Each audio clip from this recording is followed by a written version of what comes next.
Good morning. Welcome back to a Planet Doug behind the scenes production for Friday, October 28th, I guess. It's 5:30 in the morning and I just finished boiling some water in my kettle to make a cup of coffee. I'm here in my new room at the Kojoy Hotel up on the 4th floor, which in the elevator, oddly enough, they call floor 3A, which is kind of funny. I notice little details like this all the time. Makes me think of movies. There was like a science fiction movie where you have a hotel and then in the elevator you see all the floor numbers, but there's always one floor that isn't listed on the numbers, you know, and if the elevator opens on that floor, you enter some kind of alternate dimension or something. And I knew my room here was on the 4th floor, and you go into the elevator and you see all the numbers, the buttons, you know, there's ground, main, 1, 2, 3, 4. So we hit the button for number 4, and I'm watching the numbers go up, and then it stops on 3A, and I'm like, what 3A, what the heck is that? And I assume it's not my floor because I'm on the 4th floor. Like 3A, is this some sort of a maintenance level, an air duct? Like where did this elevator stop? But we stopped at 3A, and then Daryl was in the elevator with me, and then Daryl's like, no, go, out, this is our floor. What? I thought we were on the 4th floor, but no, this is actually, according to the elevator, this is floor 3A. Yeah, I don't know why. There's got to be a bit of history there. And then when you're staying here at the Kojoy, as I said in previous videos, Daryl helped me get a room here because he knows someone who knows someone who knows the owner. You know, there's some relationships there. And the Kojoy is being refurbished. It used to be called the Winson Hotel, and now it's the Kojoy, and they're busy fixing it up, refurbishing it, and bringing it into the modern world with co-working spaces and things like that. But because of that, they're still sort of in the middle in terms of naming and branding as well. So I was very proud of myself yesterday when I checked into the room and I remembered to ask for the Wi-Fi password, because I always forget to do that. It's the one little detail that always slips my mind. And this time I happened to remember, and I asked, oh, is there a Wi-Fi password? Because sometimes these days there isn't even a password. It's just sort of log on, you know, and you're done, which I really like. But I asked the guy down at the desk, and he produced a little slip of paper and gave it to me. Oh, here's our Wi-Fi password.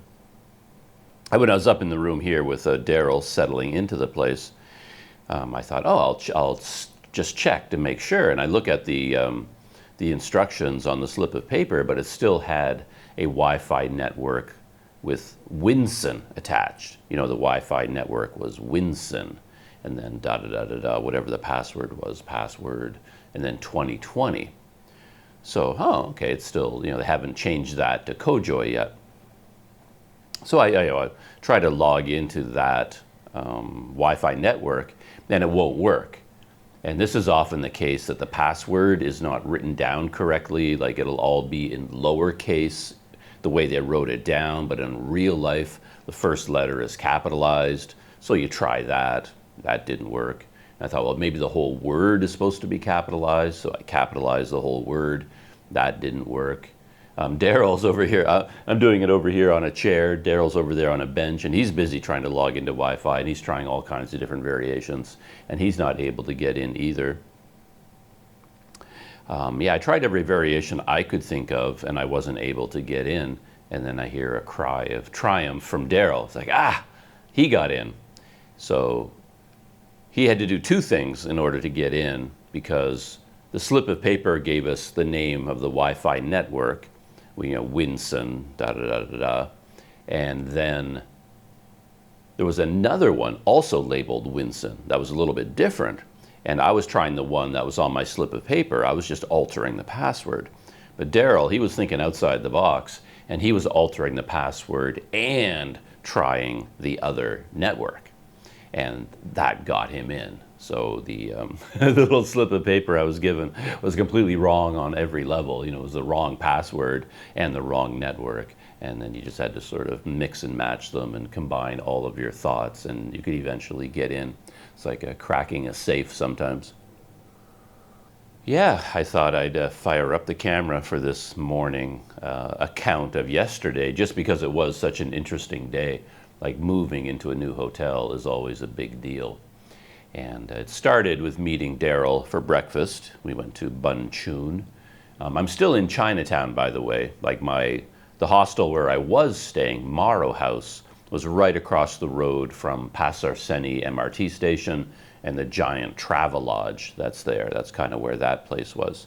And this place, the Kojoy, used to be Winson, is kind of up towards Central Market and then a little bit to the side. So it's like a 3, 4, 5-minute walk from my old place to my new place. So I'm still in Chinatown. From my window, I can actually see the entrance to the Petaling Street Market, you know, the main market street here in Chinatown. So I'm still in the same neighborhood, which is nice, because I like being near Pasar-Seni, and I know everything in this neighborhood. It kind of suits me. It's a bit rough and tumble. It's much more rough and tumble than it was pre-pandemic, I have to say that. Feels fairly, it suited my old hostel. My old hostel was rough around the edges, and this neighborhood is now rough around the edges. The homeless population seems to have increased dramatically. A lot of, you know, abandoned businesses, closed shops, streets seem to be dirtier. It's just a wilder kind of place than it used to be. It was always a little bit wild, but now it seems even more so, particularly at night. You go walking around here at night, and man, you see some characters out there on the streets. Yeah, you really do. But I'm glad to be in the same neighborhood, particularly when it came to moving in here, because, as I said, I met Daryl for breakfast, and we just met at a nice restaurant just up the street from here, you know, just up the street from my old hostel, up the street from here. That was very easy for me to do. We had a really nice breakfast of dim sum, and I had my congee and some bamboo cane carrot tea. That was an interesting part of my breakfast. QR code online menu system at Bun Chun. The one disappointment was I think Daryl really wanted to go there because of the tarts. They're famous for their like lemon tarts and other tarts that they make. And they're generally available at 8 a.m. That's when they come out of the oven, and then they're suddenly on display. There'll be a big lineup of people waiting for the tarts. And Daryl, I think, wanted to go there and thinking in advance about the tarts. And you know, just after 8 a.m. during our breakfast, he went down, you know, to get some tarts.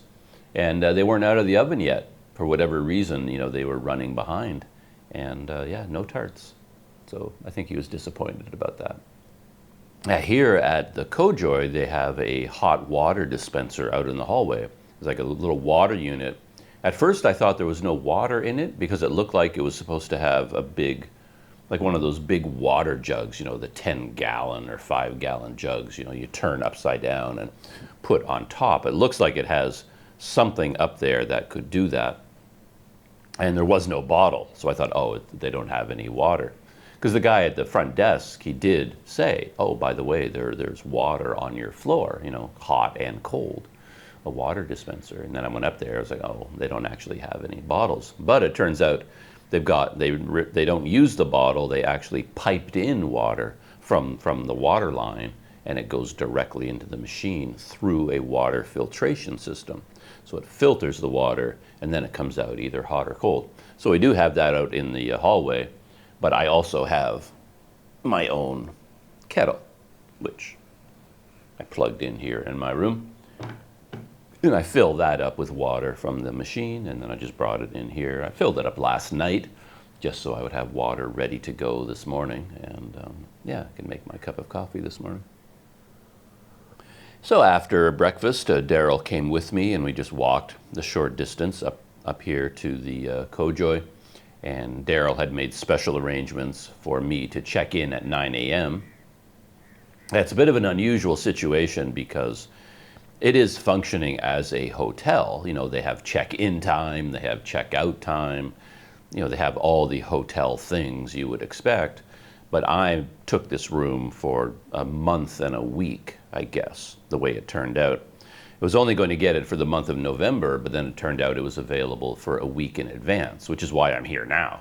So I'm here early. And then for the month of November. But then since I'm doing this sort of monthly thing, and Daryl had made special arrangement, you know, I didn't have to wait until the official noon check-in time or 1 p.m., whatever it is. And we walked into the lobby, and we'd met the man at the front desk before. And I saw some changes, you know, as they're slowly, you know, getting ready to fully open as the Kojoy. You know, they had a nice kind of a neon sign in the lobby, and, you know, you can just see that they're slowly fixing the place up and putting all the, you know, the final touches on all the, you know, refurbishing that they're doing.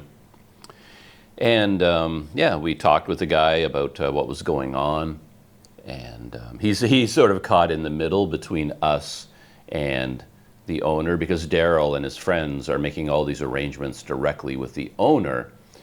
All the communication is going back and forth between them. And then some of it trickles down to the front desk, but as these things all happen, you know, not all of it trickles down to the front desk. You know, not all the information makes it there. So, you know, we had to have a little chat with him. It's like, oh, so you're checking, you'd like to check in now, and as if that was a question. But of course, we showed up because, you know, we'd made arrangements to check in exactly at 9 a.m. But we worked our way through all of that. And he had to get my, you know, passport information and enter me in the computer and do all that kind of thing, and give me some information about the place. And I got my key card for the door. It's actually an electronic key card, the kind you have to, you know, use to open the door, and then you put it in a little slot at the door to turn on all the power. And they gave me the aircon remote. It's actually getting a little chilly in here right now. It's funny how small details make such a big difference, because I have had air conditioning in various places recently, like my room in Mesot had an air conditioner, but it was quite expensive for Thailand. In Thailand, they can charge you a per unit rate for electricity. I'm never quite sure what the unit, they call them units, like on the meter. You know, I mean, it reads kilowatt hours or whatever it reads, but they just call them units. And then different hotels charge you a different amount per unit. And I think the legal maximum is 7 baht per unit. And my main place in Mesot, that's what they charged. And I noticed a few other guests who came from places like Bangkok and Chiang Mai, stayed there for a while. They talked to me and they says, you know, is that right? Is that my electricity bill? Is that right? Is that what you're paying? Because it was much higher than they expected, because in Bangkok or wherever they were paying much less for electricity. So we happened to be paying the maximum for the electricity. And the air conditioner was loud. So you want to use it to cool the place down, but then you turn it on, you know, it's like this jet engine blowing air into your room, and you got that fan noise. And it's nice when you move into a place like this, which has new appliances. And I didn't even know the air conditioner was on. The only reason I knew about it was I was starting to get a bit chilly, and I thought, oh yeah, air conditioner's on, you know. I couldn't even hear it. The microphone isn't picking up the sound, which is really, yeah, it's kind of nice. And at the same time, they gave me the remote control for the TV, which, I mean, look at that thing. Yeah, it's one of these modern remotes that it looks like you could operate the space shuttle from here. But I would only use 1 or 2 of the buttons. If I used it, you know, off, on, volume up, down, channel up, down, that's all I would do. But when Daryl was here, he was pointing to the back of the TV, and he was excited because he said, oh, there's a USB-C input on the TV. And he says, yeah, that's great news. And I asked him, like, okay, why is that great news? He says, well, you know, anything you have, you know, a little flash drive, USB-C flash drive with videos on it, you can just plug it in there and it will play on the TV. And to be honest, I wasn't aware that things like that were even possible, because sure, that can show video, but it needs a player. Like you can't, like a video, even on my phone, the phone doesn't play the video. It has to be some sort of a video playing app installed on your phone, and that plays the video, and the app and the video format have to be compatible. You know, it isn't a automatic thing. So I was thinking, what? I can just take any USB-C device, plug it into the TV, and it will just play that video, whatever it is, you know, whatever camera recorded it, whether, you know, it's a movie or TV show or anything. I don't know, Daryl seemed pretty confident that that would happen. So I don't think I would ever do that. I'd much rather have things right on my lap, you know, watch it on my tablet or laptop. I went around the TV channels yesterday, you know, just for fun, turned it on, and I cycled through everything. And there were like 4 Malaysian TV channels, I guess. And of course, none of them were showing anything that would make any sense to me, because everybody's speaking in a language I can't understand. And then there were a bunch of stations that were audio only. So it basically plays radio stations. So, and again, I don't think I'll be doing that either. I listen to podcasts as a rule, which, by the way, I'm doing kind of a stream of thought summary here. Like as soon as something pops into my head, I talk about it. Otherwise, I'll forget. A good thing about this room compared to where I was is the privacy, because this room is in the corner. This is the window outside. You might just be able to hear the call to prayer from the mosque.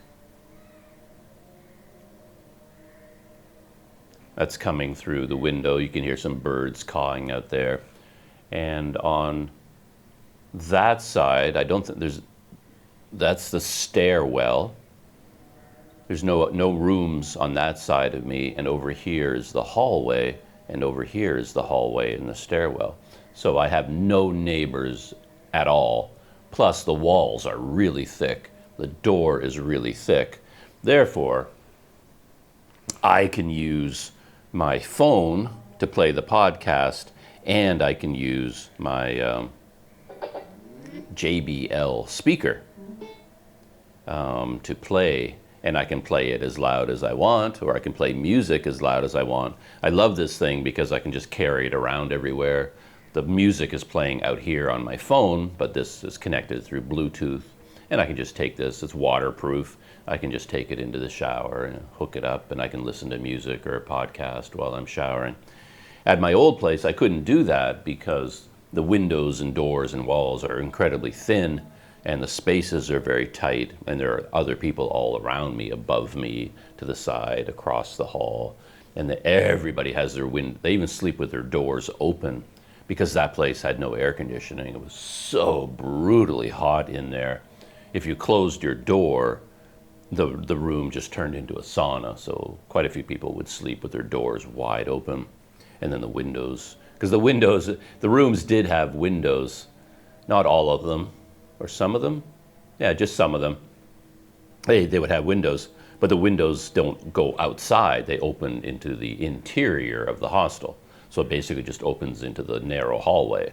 So you open your door, you open your windows, you know, draw the curtains, and just try to get some kind of airflow. So you can't really make a lot of noise. You can't play music, you know, early in the morning. You certainly can't do anything loud, because you'll be bothering everyone around you. And here, I don't have to worry about that at all. I can just do anything I want, and I don't have to worry about disturbing other tenants. Anyway, to go back to the chronology, Daryl and I finished with a part of, I didn't really check in fully at the front desk. He basically just took my information and then entered it in the computer, and then whatever official paperwork had to be taken care of, he said, okay, we'll deal with that, you know, later. I just needed to get you into the system, just to give you a check-in date and a checking out date, and now you're official, and then I can give you, you know, the remotes and the key card. So then Daryl came up here, you know, big ceremony, ta-da, you know, in my new room here. And I'd seen this room before, so it wasn't like a big reveal, because originally I was supposed to get a smaller room, one with one single bed in it, I believe, on a different floor. And then the way things turned out, luckily for me, I ended up with this room, the one I was shown originally, which I think is much nicer than the one that we, made arrangements for. It's bigger and has a window, and it's up on the 4th floor and is more isolated. It's like the perfect room for me, basically. So that works out really nice. And as you can see, I'm sitting in a chair. Got my room curtain behind me.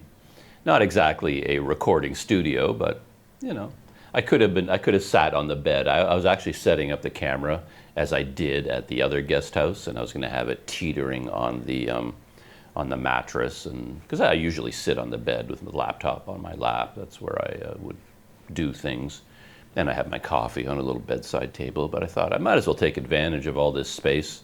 Got a nice counter over here where the kettle is, and all of my camera gear is over there, and I can put my coffee down over there. So I thought, let's sit here in front of the curtain. Yeah, another thought just popped into my head that I was talking about setting up this camera.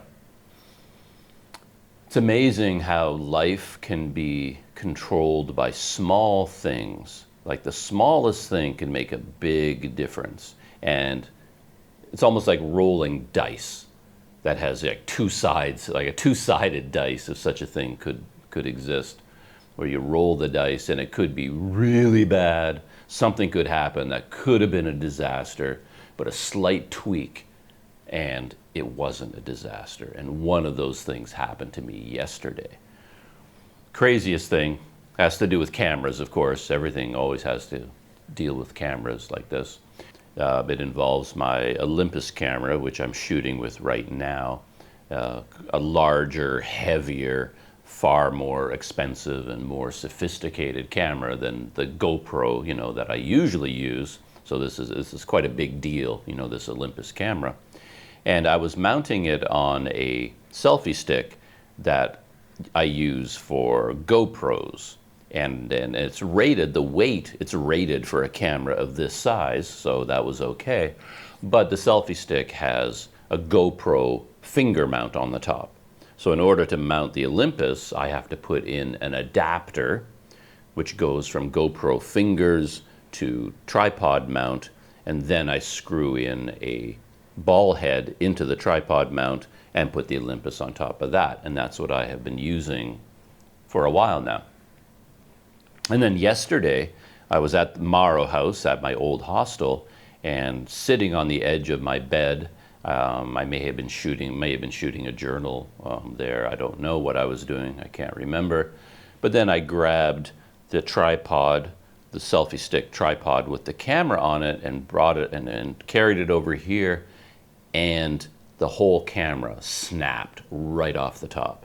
I mean, it just, the little adapter, that was the weak point. It's a plastic adapter that goes from GoPro to tripod mount. And the way this one was designed never even occurred to me. The 1/4-inch screw for the tripod mount was embedded in the plastic below. And the twisting force with this heavier camera just ripped it right out of the plastic. And I didn't see any weakening. There was no like loosening. There was no hint that this was happening. It just happened like that. Picked up the camera and snap. The camera just snapped right off the top and just went tumbling.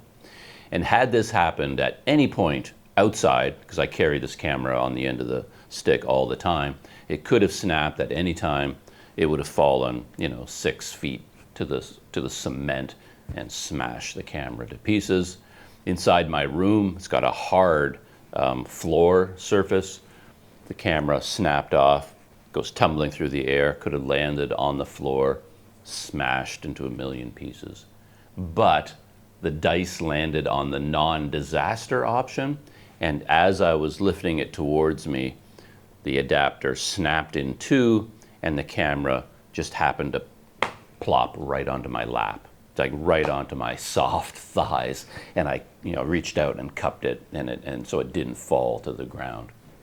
So it was like the tiniest thing, just the way I was moving the camera, the precise moment the adapter snapped in half, the camera just happened to land perfectly and was not damaged in the slightest. But it could have been so bad. It's just crazy. Just that little thing, you know, could have been so bad, and yet it ended up that essentially nothing happened. It's like, oh my goodness. So it's one of those things where in life you can make mistake after mistake after mistake and learn from your mistakes, and you think you'd eventually come to the end of your mistakes, but you never do. So now what I've learned is that when you use one of these adapters, you want to make sure that it doesn't have something metal embedded in the plastic. So I have some adapters that I bought that are full aluminum. They never work that well in other situations because the aluminum is too slippery. It's hard to tighten it down to get it tight. But in this situation, like a solid aluminum adapter is now what I'm using. It's just so that I don't have this plastic snapping in half again, you know. So now I've learned that, and in a rare moment, I learned that lesson without actually suffering the consequences of smashing a camera. Because normally you have to suffer a lot of consequences in order to learn the lesson.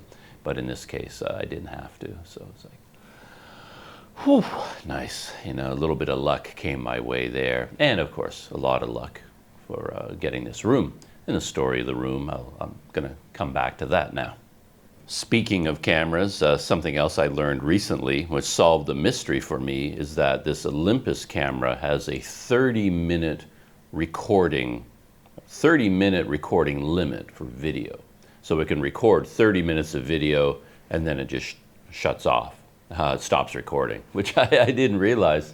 There were many times where the Olympus would just stop recording video and I didn't know, because it doesn't make any sounds in video mode. It doesn't beep or give any signals at all.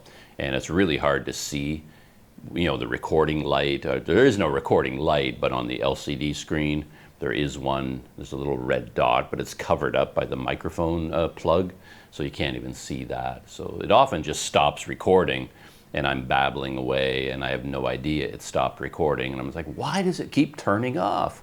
And it turns out this 30-minute limit. And the reason I know about that is because Olympus, well, it's not Olympus anymore because Olympus was sold to another company. It's now called OM, or OM Solutions. Anyway, OM just released a brand new camera called the OM5. And based on everything I'm seeing online, the OM5 is essentially the same camera as the older, the one that came before it, the Olympus OMD EM5 Mark III. So Olympus made that camera, the EM5 Mark III. Then Olympus was sold to another company.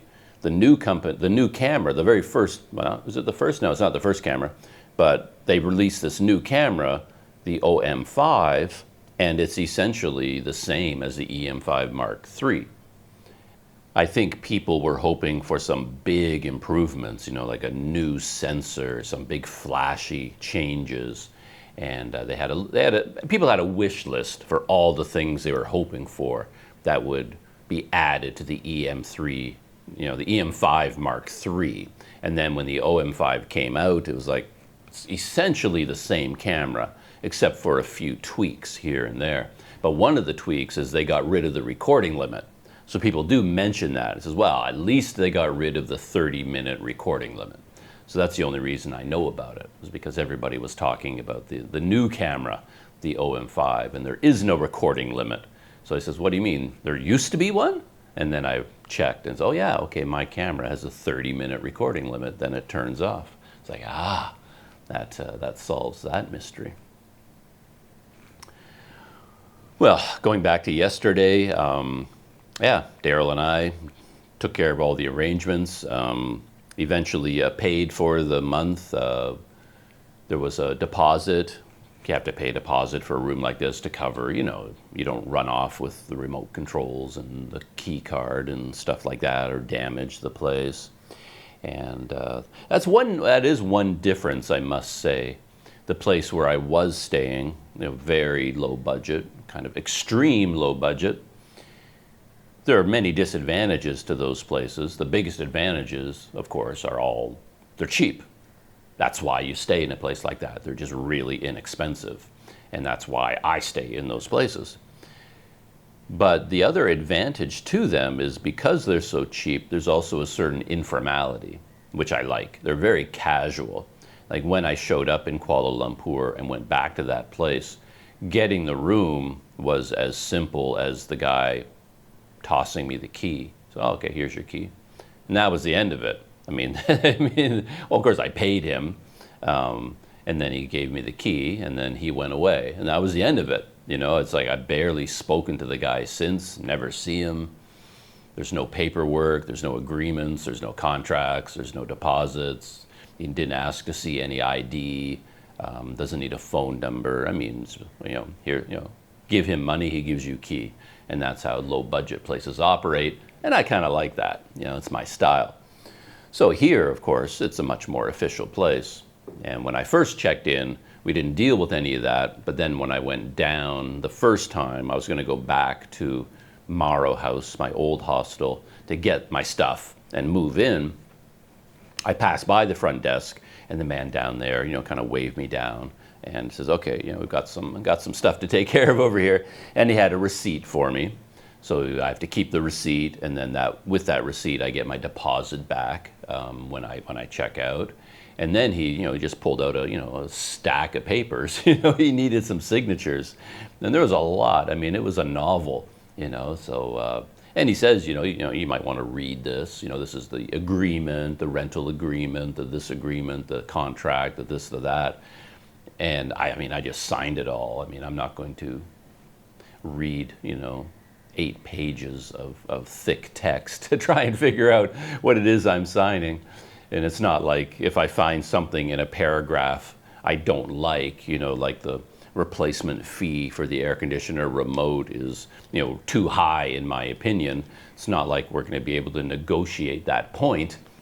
I can either sign the papers and take the room, or not sign them and go somewhere else, right? You have to sign them. So, if you have time and you're interested, you can take the papers away and read all the fine print. But it's just the modern world, right? It's sort of like the iTunes, terms and agreements. Who's going to read 20 pages of legalese before they, turn on iTunes on your computer? You just click the I agree button and get on with your life. Because they're going to send you an update every 2 days anyway, and you're going to have to keep, updating and saying I agree to the new terms. I always get a kick out of that when all these computer companies just constantly send you notifications and emails saying, we have updated our terms. Do you agree to them? And you're like, sure, whatever. Who knows what they are? But it's just kind of interesting that they have the right to do that. Just unilaterally, they can just change. Like I signed an old agreement with them. I keep ticking boxes like a crazy person, saying, yes, yes, yes, yes, I agree to all your terms. And you think now we have a contract, a binding contract, because I agreed to it. But anytime they feel like it, they can just update the terms and send you the new terms. There's no, there's no limits on what they can do. And you could say no to the new terms, whatever they are, but then you can't use that thing anymore that you have installed on your computer, So it's like, yes, yes, I've agreed to so many things in my life. Who knows what I've agreed to? We've all agreed to. But anyway, I went through the stack of papers and signed them all. And I have this really weird thing. I've always been terrible at handwriting. From a child, my handwriting has been atrocious. I remember all through elementary school, I was given a hard time about that. Because, my grades were fine. There's nothing wrong with me. I wasn't a disruptive influence in the class. No teacher ever had anything bad to say about me. I'm just this quiet kid sitting there in the corner reading a book, doing his homework. But my handwriting was just atrocious. It was just like a monkey grabbed a pen and was playing with it. And they often assumed I wasn't trying. Like you need to work harder on your penmanship, and that was always the pushback. But there's nothing I could do about it. No matter what I did, I cannot write. My hand just does not move. I'm in awe of people that have that elegant handwriting. And it's become worse and worse and worse over the years, which is why I became a typist, because I can't write. And I just don't have the physical dexterity, basically. But now it has increased to the point where writing my signature, I have one good signature in me, and then I'm done. Like, I know how to do my signature, and I can get my fingers under control. And I'm just like concentrating, and I do my signature once. Fine, they can look at my passport, look at the paper, the signatures match. But if I have to do it 2 times, by the time I get to the second signature, my hand is just like flopping all over the place, and I can't do it. I have to work so hard, and it looks markedly different from my first one. And if I have to do 6 or 7 signatures in a row, forget about it. By the final signature, I'm just like, I can't do it anymore. My hand will not respond to what my brain is telling it to do, and I don't know why. It's just the way it is. And I've run into problems with that because I still have had traveler's checks in recent years. And when you cash a traveler's check, you're expected to sign it. You have to countersign it. You sign it when you buy it. And I bought these like 8 or 9 years ago. I've been carrying these traveler's checks around with me. And then when you take them to the bank, you have to countersign it in front of the bank teller. So they see you write the signature, and it has to match your old signature. And if you're cashing like $500 checks or 10 $100 traveler's checks, to get a $500 or something like that, you have to sign 5 checks or 10 checks in real time right in front of the clerk. And I've been challenged because my signature just gets worse and worse. And I look like a forger. They're like, come on, like, look how your signatures they don't match. Like, are you really the person you say you are? And I've had to get out ID, and I've had to write signatures to prove to them and explain to them that I just have this physical problem that I cannot write anymore. And it's a weird problem to have. But yeah, by the time I got to page 6 or 7, and then I had to sign, you get a photocopy of your passport, you have to sign that too. At immigration in Thailand, man, I had to sign a lot of forms, but I would make sure to do them all back in my guest house before I went to immigration.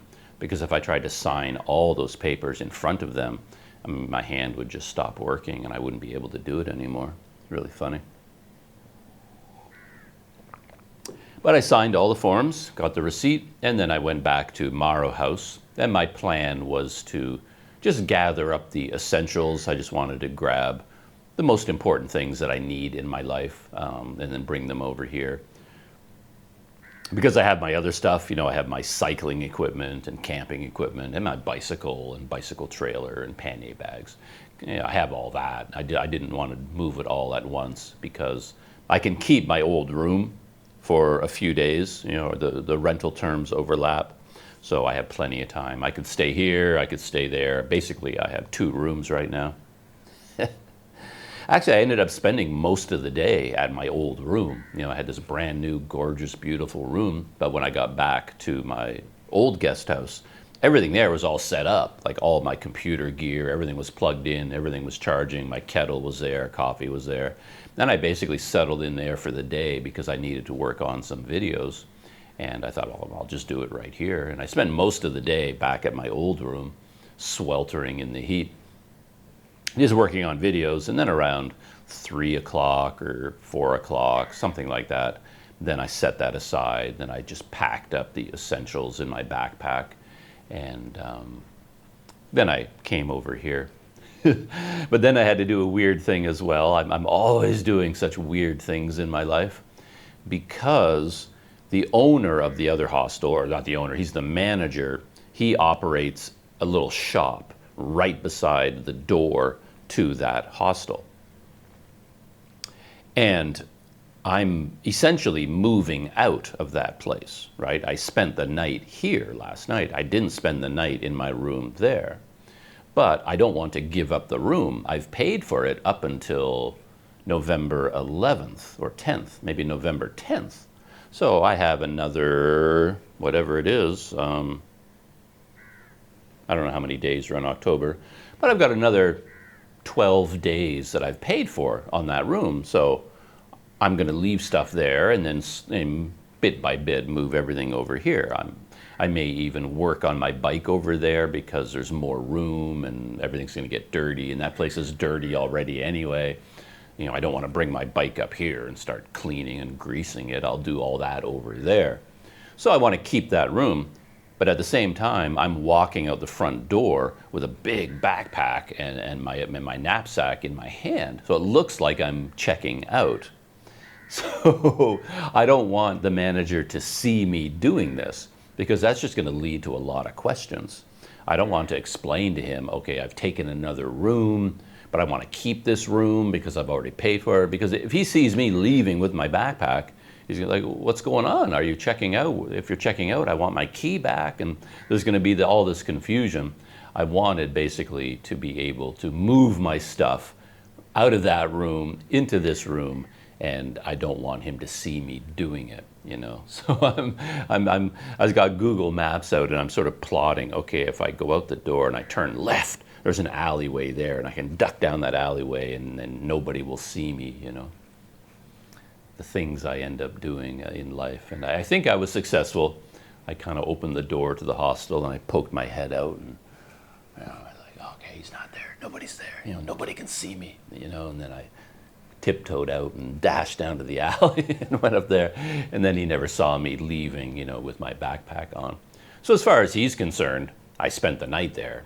The manager is never in the hostel, never see him in there. It's not like he's in there doing anything. So as far as he's aware, I'm still staying in that room. You know, he'll never know that I've moved out, which is kind of funny.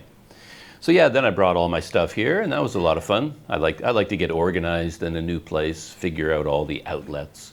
I always plug in things near my bed. That's my main charging station. Got my little extension cord and power bar. Get my kettle, and you know, just arrange everything how I like my room to be. And that was nice. And yeah, after that, I went for dinner, and dinner continues to be an adventure. I went back to Vinijaya, the Indian buffet restaurant near my guest house. And I've had an ongoing adventure there of trying to order ice water. But anyway, I went back in there because with some confidence, because previous to that, I had gotten ice water. We had a real long discussion about it, and I brought in a photograph of a glass filled with ice and cold water, you know, ice water, and what do you call it? And people in the comments and friends of mine have told me, ice croissant. Say that. It's called ice croissant. Say that and you'll get it. And after this big discussion we had last time, I asked them, look, it's like, what do you call this? Is this ice croissant? And they're like, yeah, oh, ice croissant. Yeah, that's what it is. So I said, okay, finally, I have the magic words. So I went back there yesterday, and then the guy came up on his tablet to type up my bill for, you know, what I'd gotten from the buffet. And then he said to me, and to drink?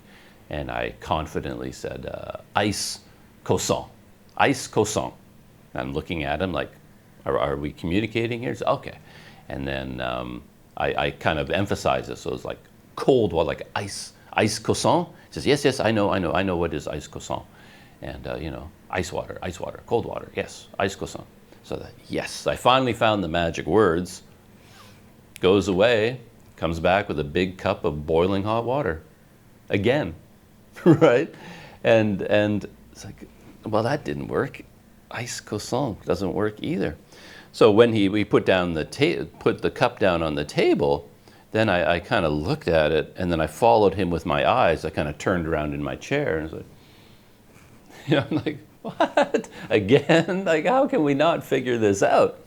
And then a couple of the other waiters, they saw this interaction, and then the guy kind of turned around and was like, oh. And I started to talk to him, like grabbing the cup and say, like, I was actually getting out my phone. I was going to show him the picture of ice water, And he says, no, okay, no, no, no, I know.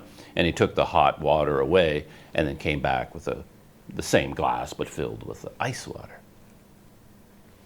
But now I don't know what to do, because I did get ice water, but it was a big deal getting it again. And ice croissant didn't work. It didn't work. Yeah, I may have to find myself a new restaurant. I don't know what to do there anymore. So that was pretty funny. And I think that is it for the story of yesterday and checking into this hotel. Had a great night last night, slept really, really well. Nice and cool during the night. And I'm kind of glad to have all my electronics and camera lenses inside this cool, dry, climate controlled room. That was what I was mainly worried about at the old place, was just the heat and humidity. I can survive, but my gear can't, and the lack of Wi-Fi. So yesterday I finished editing a video, and because I have Wi-Fi here, I uploaded it during the night, and it finished uploading during the night. Back to my old routine, because I have to upload at night. I might just leave my devices all night long, chunking along. And if I don't have Wi-Fi at night, my whole routine just falls to pieces. So that's back to being nicely organized. So I'm happy about that. Yeah, do you want to see what the world looks like out there early in the morning? Let's see how this works. Yeah, these windows don't open very far. I keep thinking the hinges are stuck and it should go further, but I think that's the maximum they can go. I've been looking at this thinking it should slide. Somehow that hinge mechanism should slide further, but it doesn't. But anyway, very carefully, let me bring my camera outside, and there is the KL Tower at 6 o'clock in the morning. There's a lot of crows living here. There's a cacophony of birds going on. And with that view of the early morning sky in Kuala Lumpur, I'll say goodbye, wish you a good day, and I'll see you in the next video.